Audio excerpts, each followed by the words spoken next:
Redox reaction.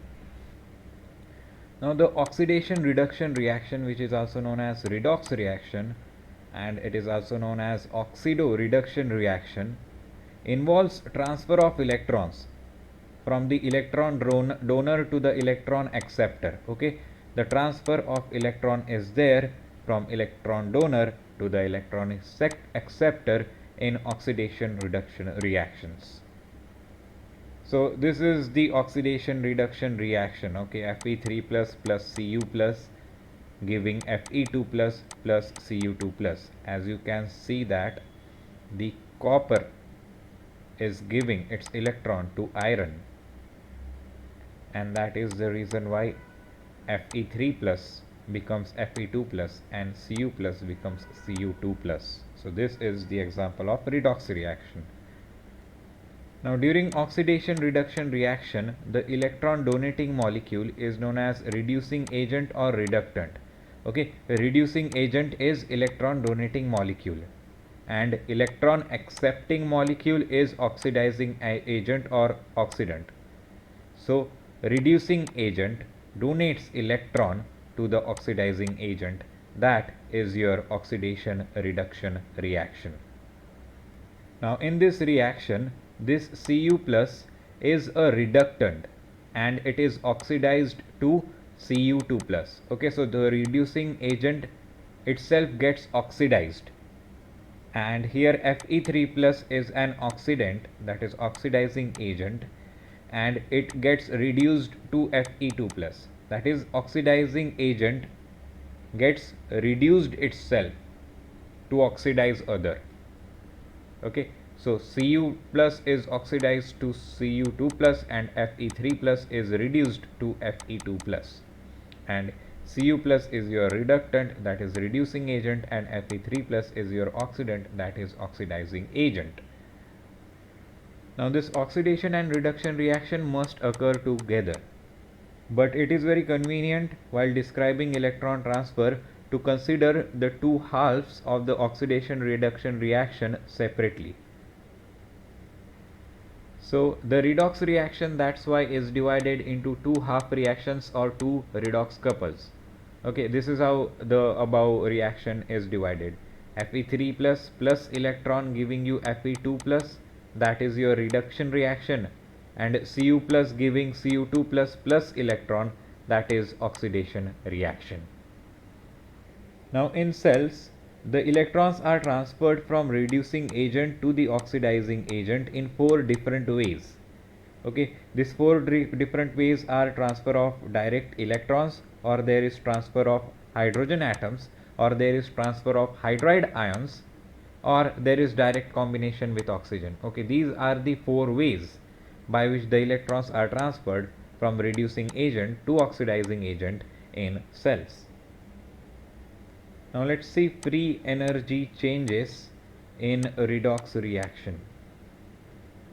Now the readiness by which an atom or molecule gains electron, that is known as reduction potential, denoted by capital E.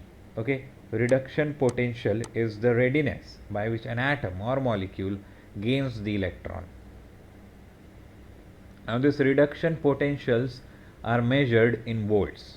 Okay, volt is the unit of the reduction potential.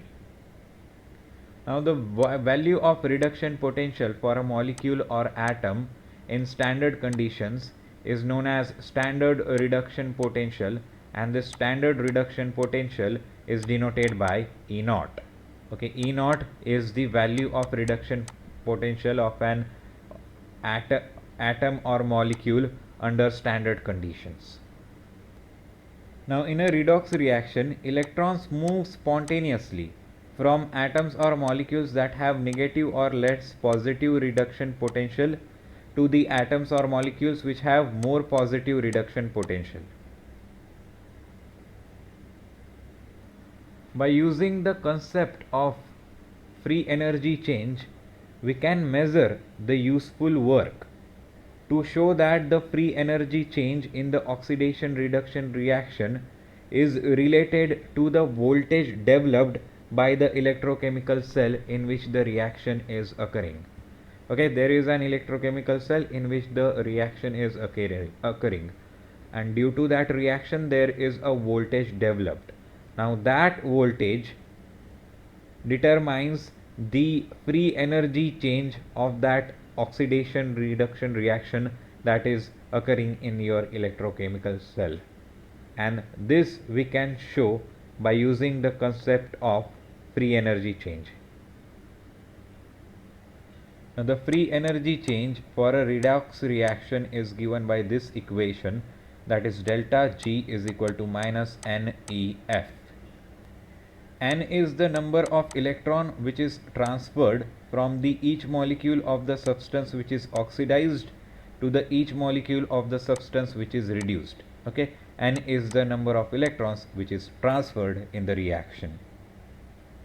E is the electromotive force measured in volts which prevent the electron transfer. Okay, E is the electromotive force which prevent the electron transfer, and F is the Faraday's constant whose value is 96.5 kilojoule per volt per mole.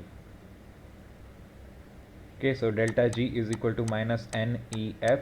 N is the number of electrons which is transferred, E is the electromotive force, and F is Faraday's constant. And this equation is giving you the free energy change of the redox reaction. So the free energy change of the redox reaction is equal to the number of electrons multiplied by electromotive force multiplied by Faraday's constant. In biological systems, the redox potential is normally expressed at pH 7.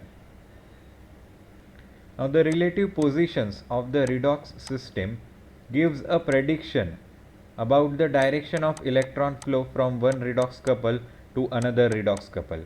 Now let's see the redox potentials of some redox systems. Now the redox potential of H plus and H2 atom, the redox potential of H plus and H2 is minus 0.42 volts. For NAD plus and NADH it is minus 0.32.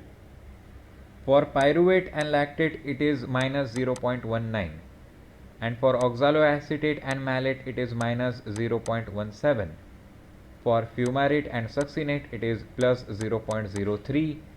For cytochrome B, for Fe3 plus and Fe2 plus it is plus 0.08.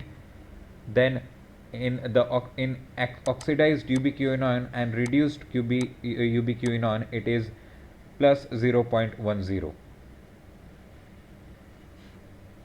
In cytochrome C1, Fe3 plus and Fe2 plus have plus 0.22, and in cytochrome A, Fe3 plus and Fe2 plus have plus 0.29, and at last the redox potentials for oxygen and water is plus 0.82.